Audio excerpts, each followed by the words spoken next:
all, time for another coffee with Kilroy, or what I sometimes call beverage in a book. My beverage, yes, coffee here today.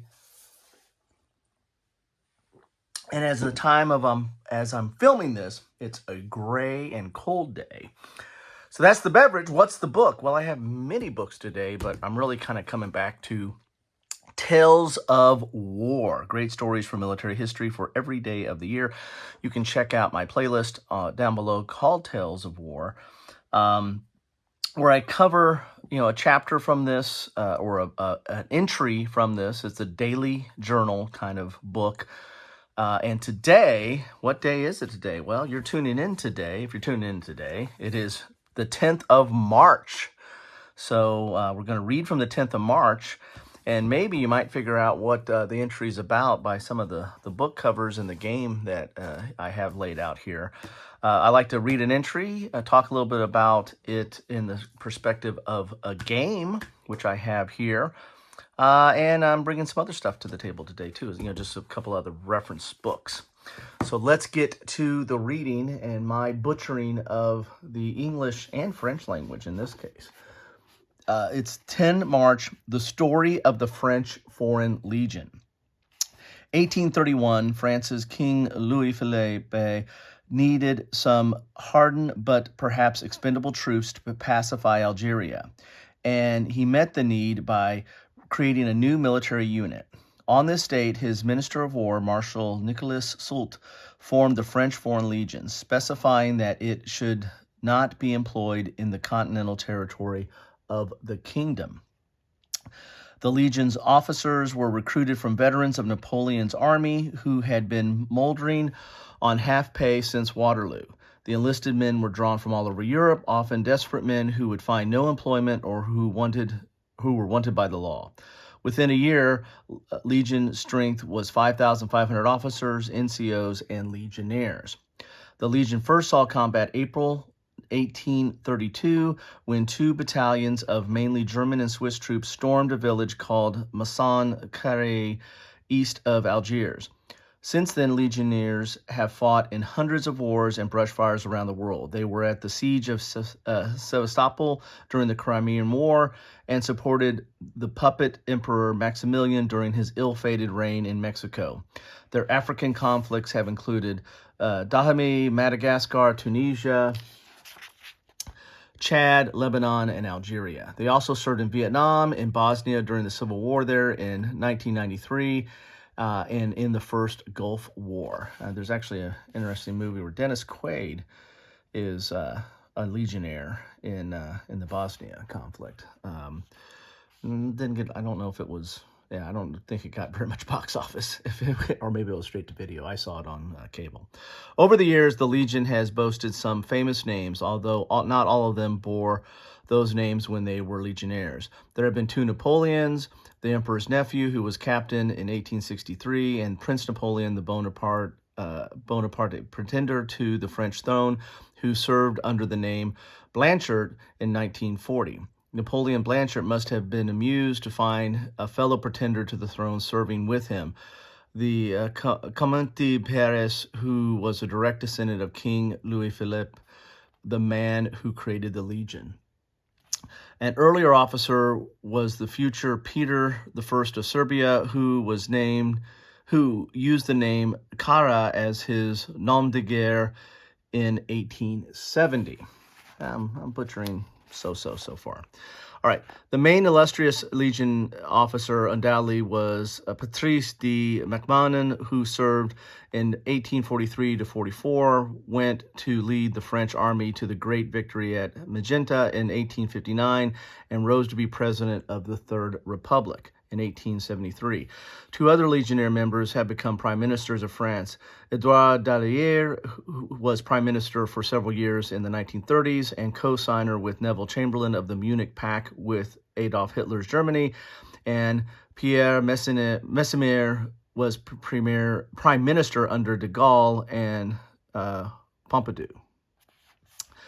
The Legion also boasts some cultural lions. The American poet Alan Seeger spent 3 years in the Legion during the First World War and was killed in action at Beloy in Saint-Thierry. and the Hungarian-born English author Arthur Koestler, writer of The Darkness at Noon, was in service in 1940. Indeed, the Legion's reputation for hard-bitten souls was with a checkered past has been seen as glamorous, being so glamorous that even an American Bolivar like Cole Porter maintained that he had been a Legionnaire, although historians now universally debunk that claim. I need some coffee, but I got my hands on this. Today, the Legion boasts soldiers of fortune from some 99 countries, usually tough, sometimes criminals on the run. There are no Frenchmen in the Foreign Legion except for officers, all of whom are graduates of the French National Military Academy at Saint-Cyr. The combination of French leadership and foreign troops has created a formidable fighting force. The British Second World War Field Marshal Viscount Alanbrooke called it the grandest assembly of real fighting men that I've ever seen, marching with their heads up high as if they owned the world, lean, hard-looking men carrying their arms admirably and marching with perfect precision. I'm going to give me a coffee break here. You guys can wet your whistle as we finish this up.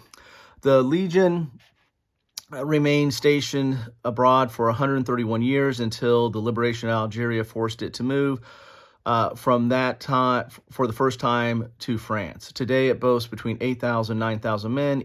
There are about 500 candidates. Each year there are 500 candidates to join, but less than 10% are accepted. Should the Foreign Legion's history and glamour tempt you to sign up, if you're not French, you'll have to become a Legionnaire.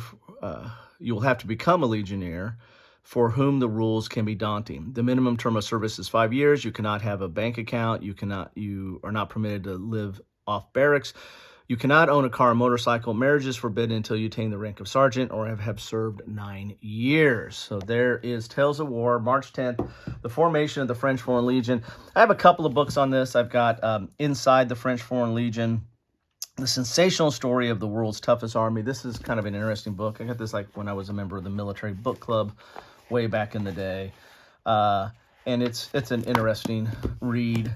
And then this one I just picked up. I think it was I used to go to local libraries. They would have charity events where they got rid of their books, and I believe I picked this up as part of one of those charity events where they have you go in and just pick up books off the shelf. And this one is none the worse for wear, or actually has been worn pretty well, but was a library book. So I don't know how many times it was checked out. Normally they ripped out the card there, but it's got some imagery and some interesting stuff in here on the history of the French Foreign Legion. But so there's a couple of book recommendations as well. And now to the pièce de résistance. Yes, I got to keep butchering the French language if I'm going to keep talking today. My game, here's another drink to you. My game today, you would think knowing if you follow my channel that I long time ago in a galaxy far away, I used to collect Yaquinto games, and there is a French Foreign Legion Yaquinto game, one of those album games, but I never picked that up. But I did pick this up not too many years ago. This is copyright 2020. This was from Modern War. This was from Modern War 48, I believe. Yeah, 48. And this is a solitaire game on the French Foreign Legion, the Foreign Legion Paratrooper. At that time, decision games through Modern War, through Strategy and Tactics, and I think at World at War, they had a series of paratroop games. I think maybe most of them were World at War, focusing on World War II. But I know Strategy and Tactics, I think, did a Korean one. I think there was a Korean one. There was a World War II one, and then this one through Modern War, which focused on French Foreign Legion. So they were doing this kind of series of paratroop games, all with different systems. And this is a very unique system. This is a solitaire system, and the thing and it's called Rapid Response Force, French Foreign Legion Paratrooper Rapid Response Force. And the thing I like about this game is it covers. It's kind of a sandbox type game in that you're going to be you can do one mission or you can do a campaign game and keep track of your points and your successes as you go through each of the mission, or you can just do a single mission. I probably should have pulled up the Modern War magazine that had a whole article about the French Foreign Legion as well. So there's another reference that I'm a little remiss. Maybe I'll do a screenshot of that at the end. But this game, it's a little complicated in the rules. I mean, it's a magazine game, so we know that those are not always fully baked. The rules are typical decision games, dual column with some color in between. But I like this game. I would probably put this in possibly in the category of a charty war game, not quite, in that you use the charts a lot to kind of set up your mission. As you see, all the charts are on the board here. That's one of the nice things about solitaire decision games, is they try to put as many charts on the board as possible. These are the bogeys, or the bad guys. As you see, there's question marks because you place them out. You don't know what they are until you encounter them. And then you've got your units and their equipment and add-ons as you play the game. But it's got kind of two phases to, well, there's kind of an administrative phase where you're trying to set up your missions and figure out what is your mission, what's the location, and what's your goal. And then you move on the strategic map. And that takes some points, or I can't remember what it's, Elon or something, that allows you to move on the strategic map. So you just can't go wherever you want to go when you want to go there. And then based on the mission, you're going to go to a location and you break down to these tactical maps. You got desert city, desert, oil field, mountain, jungle river, mining town, and mega city. So some urban combat there. And then that's when there'll be a breakdown of what units, again, random and unknown, are put on the board, and then you need to encounter it and then accomplish the mission. And there's different missions. Sometimes they're to eliminate a force, sometimes they're to rescue somebody. There's all kinds of different missions. And so it really is more of a tactical combat game, but you're kind of building up some of your equipment and forces, like you can use drones and the like. It's very much a modern warfare system. And I played it a couple times. I haven't done the campaign game. I think the campaign game is like 10 missions in a row. But I found it interesting. I found it again, the rules, it takes a little bit of getting that out, just like most magazine type games. But once I got it out, I enjoyed it. It was a fun little mission.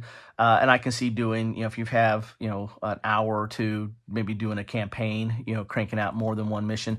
The missions themselves are not, once you know the rules and understand what charts to go to and everything, the missions aren't that long. I mean, you could probably play a mission in 20, 30 minutes if you know the rules.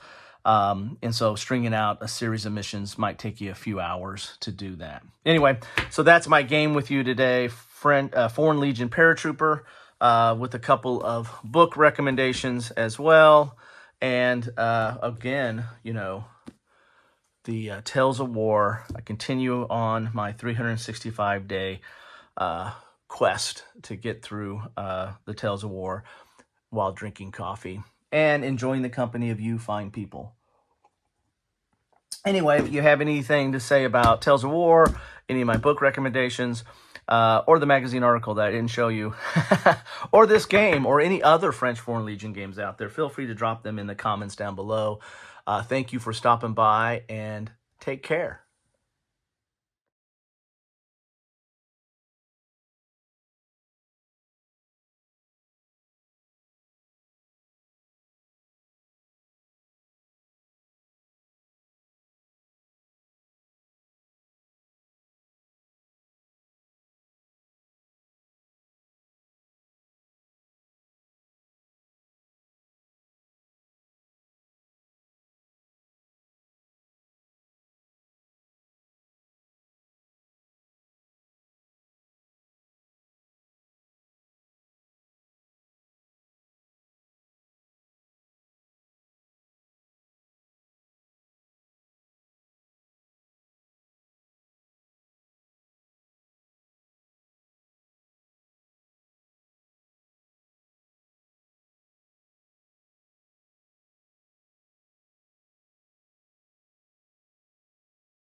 Thanks for watching.